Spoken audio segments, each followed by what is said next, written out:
Hello, friends. Welcome to Read Aloud of Charlotte's Web. We are so close to the end. So we learned in our last chapter that Wilbur was being taken to the main kind of fair area, that they were going to give him a special award. We also learned that Charlotte had written the word humble, and people were really excited about Wilbur. Even though the pig next door was larger, Wilbur was cleaner and just kinder looking. And so people were happy about that. We also learned that Charlotte has hardly anything left in her. So we'll find out what happens in the next few chapters. This chapter is called The Hour of Triumph. Triumph is like a celebration. Special announcement, said the loudspeaker in a pompous voice. The management of the fair takes great pleasure in presenting Mr. Homer L. Zuckerman and his famous pig. The truck bearing this extraordinary animal is now approaching the infield. Kindly stand back and give the truck room to proceed. In a few moments, the pig will be unloaded in the special judging ring in front of the grandstand, where a special award will be made. Will the crowd please make way and let the truck pass? Thank you. Wilbur trembled when he heard this speech. He felt happy but dizzy. The truck crept along slowly in low speed. Crowds of people surrounded it, and Mr. Arable had to drive very carefully in order to not run over anybody. At last, he managed to reach the judge's stand. Avery jumped out and lowered the tailgate. I'm scared to death, whispered Mrs. Zuckerman. Hundreds of people are looking at us. Cheer up, replied Mrs. Arable. This is fun. Unload your pig, please, said the loudspeaker. All together now, boys, said Mr. Zuckerman. Several men stepped forward from the crowd to help lift the crate. Avery was the busiest helper of all. Tuck your shirt in, Avery, cried Mrs. Zuckerman, and tighten your belt. Your pants are coming down. Can't you see I'm busy? Replied Avery in disgust.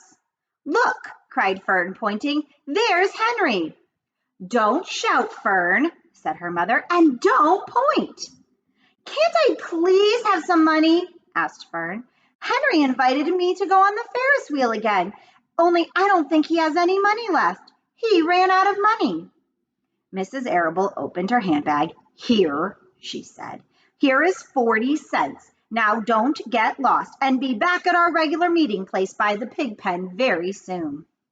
Fern raced off, ducking and dodging through the crowd in search of Henry. The Zuckerman pig is now being taken from his crate, boomed the voice of the loudspeaker. Stand by for an announcement. Templeton crouched under the straw at the bottom of the crate. What a lot of nonsense, he muttered. What a lot of fuss about nothing. Over the pig pen, silent and alone, Charlotte rested. Her two front legs embraced the egg sack. That means like held them or comforted them. Charlotte could hear everything that was said on the loudspeaker. The words gave her courage. This was her hour of triumph. As Wilbur came out of the crate, the crowd clapped and cheered. Mr. Zuckerman took off his cap and bowed. Lurvy pulled out his big handkerchief from his pocket and wiped the sweat from the back of his neck. Avery knelt in the dirt by Wilbur's side, busily stroking him and showing off. Mrs. Zuckerman and Mrs. Arable stood on the running board of the truck. Ladies and gentlemen, said the loudspeaker, we now present Mr. Homer L. Zuckerman's distinguished pig. The fame of this unique animal has spread to the far corners of the earth, attracting many valuable tourists to our great state. Many of you will recall that never-to-be-forgotten day last summer when the writing appeared mysteriously on the spider's web in Mr. Zuckerman's barn, calling the attention of all and the sundry to the fact that this pig was completely out of the ordinary. This miracle has never been fully explained, although learned men have visited the Zuckerman pig pen to study and observe the phenomenon.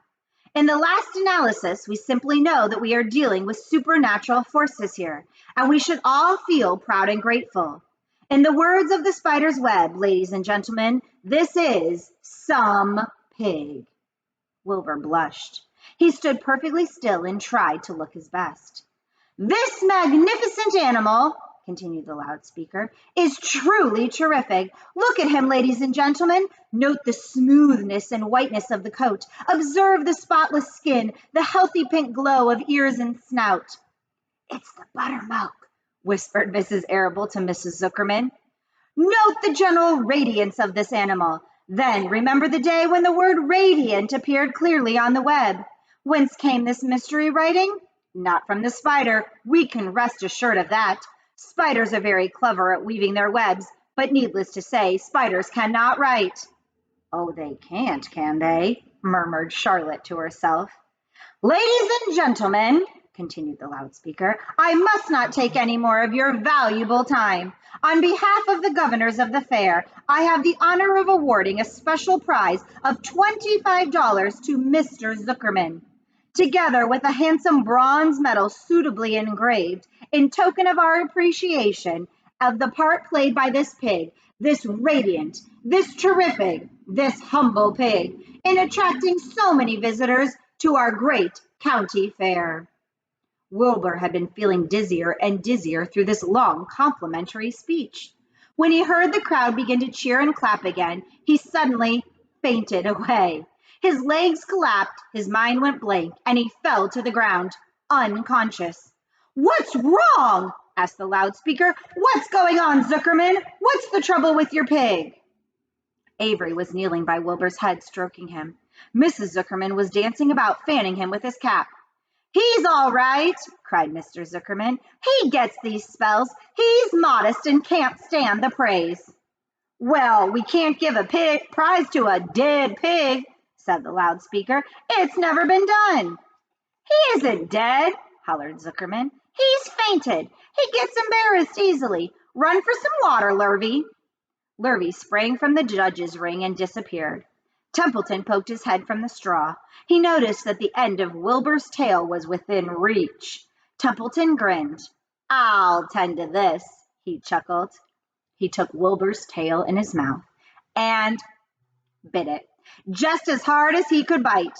The pain revived Wilbur. In a flash, he was back on his feet. Ouch! He screamed. Hooray! Yelled the crowd. He's up! The pig's up! Good work, Zuckerman. That's some pig. Everyone was delighted. Mr. Zuckerman was the most pleased of all. He sighed with relief. Nobody had seen Templeton. The rat has done his work well. There he is.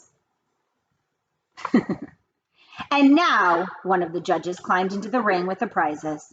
He handed Mr. Zuckerman 2 $10 bills and a $5 bill. Then he tied the medal around Wilbur's neck. Then he shook hands with Mr. Zuckerman while Wilbur blushed. Avery put out his hand and the judge shook hands with him too. The crowd cheered. A photographer took Wilbur's picture. A great feeling of happiness swept over the Zuckermans and the Arables. This was the greatest moment in Mr. Zuckerman's life. It is deeply satisfying to win a prize in front of a lot of people. There they are winning their prize. As Wilbur was being shoved back into the crate, Lurvy came charging through the crowd carrying a pail of water. His eyes had a wild look. Without hesitating a second, he dashed the water at Wilbur. In his excitement, he missed his aim and the water splashed all over Mr. Zuckerman and Avery. They got soaking wet. For goodness sake, bellowed Mr. Zuckerman, who was really drenched. What ails you, Lurvy? Can't you see the pig is all right? Well, you asked for water, said Lurvy meekly. I didn't ask for a shower bath, said Mr. Zuckerman. The crowd roared with laughter. Finally, Mr. Zuckerman had to laugh too. And of course, Avery was tickled to find himself so wet. He immediately started to act like a clown. He was pretending he was taking a shower. He made faces and danced around and rubbed imaginary soap under his armpits. Then he dried himself with an imaginary towel. Avery, stop it, cried his mother. Stop showing off. But the crowd loved it. Avery heard nothing but the applause. He liked being a clown in a ring, with everybody watching in front of a grandstand. When he discovered there was still a little water left in the bottom of the pail, he raised the pail high in the air and dumped the water on himself and made faces. The children in the grandstand screamed with appreciation. At last, things calmed down. Wilbur was loaded into the truck. Avery was led from the ring by his mother and placed on the seat of the truck to dry off. The truck, driven by Mr. Arable, crawled slowly back to the pig pen. Avery's wet trousers made a big wet spot on the seat. And that is the hour of triumph. I will see you tomorrow for another one of our read alouds. Be kind, everyone, and have a great day.